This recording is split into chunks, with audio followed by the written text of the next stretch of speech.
Welcome to dsnews.com. I'm Kelly Snogren, and this is your top default servicing news for the holiday weekend.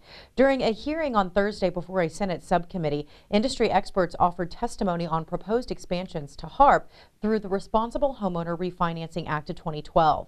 The legislation, which was introduced by Democratic Senators Bob Menendez and Barbara Boxer, proposes expansions to HARP so that non-GSE borrowers can qualify for refinancing under the program, among other changes. Mark Zandi, chief economist for Moody's Analytics, delivered a testimony in which he called for policymakers to act to make substantial increases in mortgage refinancing activity. FHFA estimates show that since HARP's 2009 inception, the program has refinanced around 1 million borrowers. The Obama administration expects to refinance 4 to 5 million. If expanded, eligibility for HARP would increase to nearly 21.5 million borrowers, Zandi stated.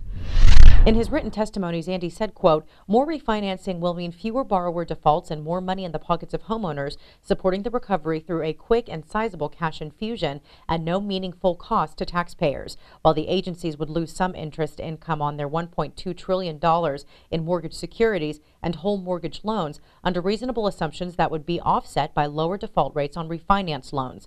Borrowers are more likely to stay current if their monthly payments drop by $100 or $200, unquote.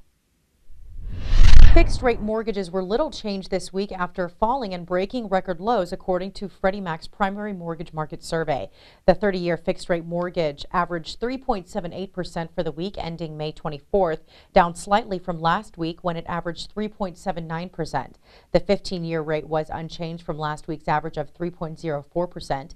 Bankrate.com reported little movement as well for fixed rates in its weekly survey. According to Bankrate's survey, the 30-year fixed held steady and maintained last week's average of 3.97, while the 15-year fixed was down slightly at 3.19%.